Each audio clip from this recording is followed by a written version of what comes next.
दोस्तों, आज की यह कहानी महज एक कहानी नहीं बल्कि किसी बहन के जीवन की सच्ची घटना है।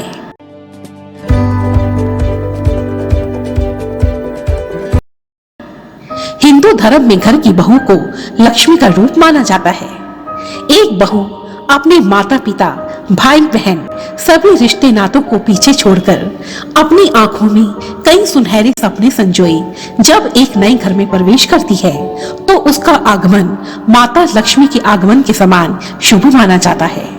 वह एक पत्नी बनकर अपने पति का हर दुख में साथ निभाती है, सास ससुर की सेवा कर उस घर की शोभा बढ़ाती है, माँ बनकर वंश को आगे बढ़ाती है।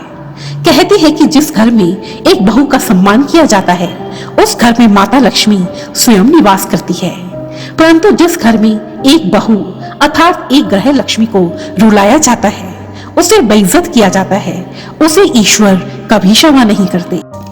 इसी विषय पर आधारित है आज की यह सुंदर कहानी, ईश्वर के न्याय की चक्की। किसी नगर में एक परिवार रहता था।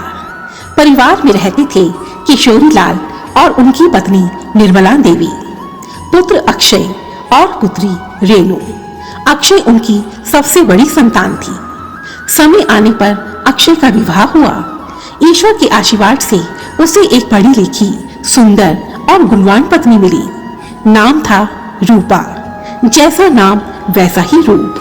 सचमुच रूपा इतनी सुंदर थी कि जो भी उसे देखता तो बस देखता ही रह जाता था। केवल तन से ही नहीं बल्कि रूपा का तो मन भी बहुत सुंदर था। साथ ही रूपा बहुत पढ़ी लिखी भी थी और एक कॉलेज में नौकरी करती थी। इतनी सुंदर और इतनी पढ़ी लिखी पत्नी को पाकर अक्षय तो जैसे दीवाना सा हो गया था। सभी रिश्तेदार और सगे संबंधी रूपा की सुंदरता और उसके गुणों की चर्चा करते थकते नहीं थे। लेकिन कहते हैं ना कि ईर्ष्या करना तो स्त्री के स्वभाव में होता है, और यही रूपा के साथ हुआ। रूपा की सुंदरता उसकी सास निर्मला देवी और उसकी साधारण नाक नक्श वाली रेणु की आंखों में खटकने लगी, और अपनी इसी ईर्ष्या अर्थात जलन के कारण दोनों माँ बेटी ने रूपा को सताना शुरू कर दिया। रेणु अपनी भाभी रूपा को बात बात में ताना मारती, उसका दिल दुखाने के लिए उसके सामने दूसरी औरतों की तारीफ करती और उसके हर काम में कमी निकालती। रूपा की सास अर्थात निर्मला देवी हर बात में रूपा को और उसके माता पिता को कोसती। कभी दहेज कम लाने के कारण उसके माता पिता को गालियां निकालती। बेचारी रूपा सुबह सुबह अपनी नौकरी पर निकल जाती और शाम को थकी हारी जैसे ही घर में प्रवेश करती तो अपनी सास और ननंद की कड़वी जहर जैसी बातें सुनती। लेकिन फिर भी रूपा के अच्छे संस्कारों ने उसकी जुबान में ताला लगाया हुआ था। सास के साथ झगड़ा कर वह घर की शांति खराब नहीं करना चाहती थी। रूपा की खामोशी को उसकी सास और ननंद ने उसकी कमजोरी समझा और अब उन्होंने रूपा को और दुखी करने के लिए एक नई चाल चली। इस बार उन्होंने अपना निशाना अक्षय को बनाया और उसे उसकी पत्नी रूपा के खिलाफ भड़काना शुरू कर दिया।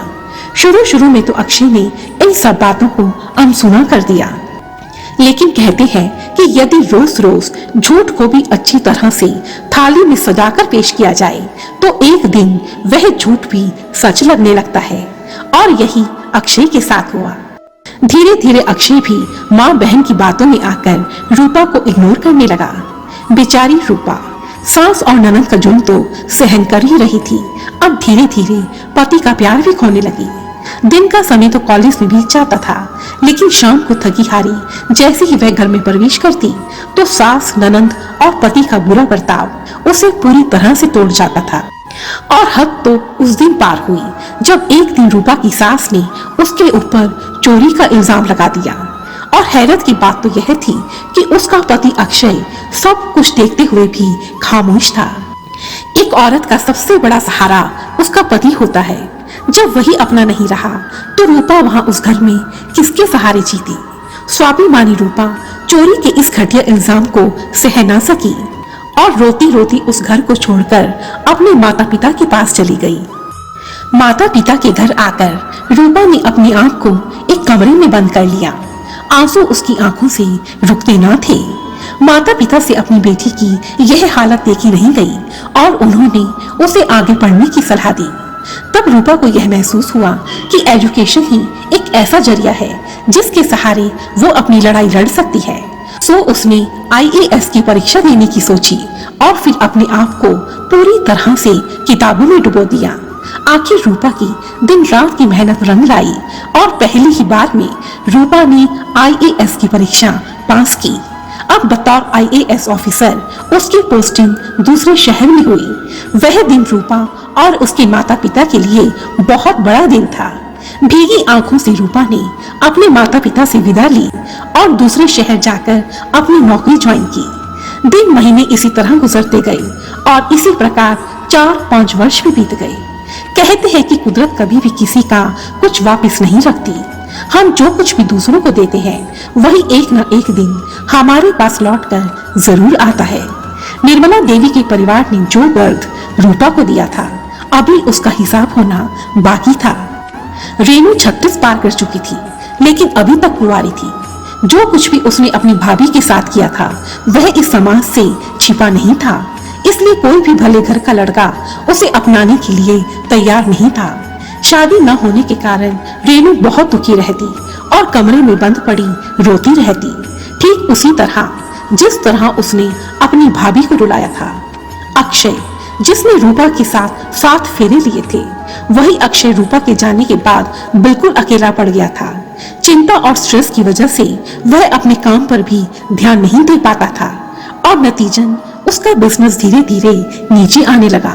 जमा पूंजी खत्म होने लगी और सर पर कर्ज चढ़ने लगा।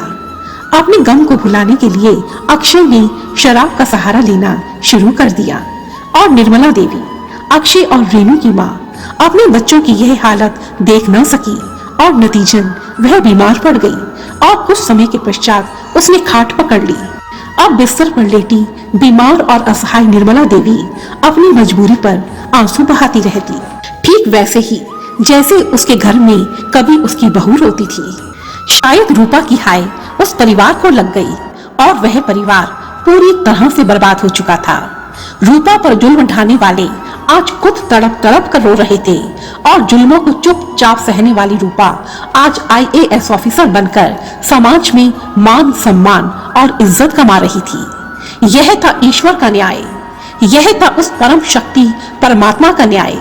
ईश्वर न्याय जरूर करते हैं और उनके न्याय की यह चक्की चलती जरूर धीमी है परंतु पिसती बहुत बारीक है। धन्यवाद। और यदि आपको यह वीडियो पसंद आई है तो प्लीज मुझे कमेंट सेक्शन में जरूर लिखें और मेरी ऐसी ही दूसरी वीडियोस को देखने के लिए रेड कलर के बटन को प्रेस कर मेरे इस चैनल को सब्सक्राइब करें और साथ ही बेल आइकन को भी जरूर दबाएं। धन्यवाद। जय माता दी।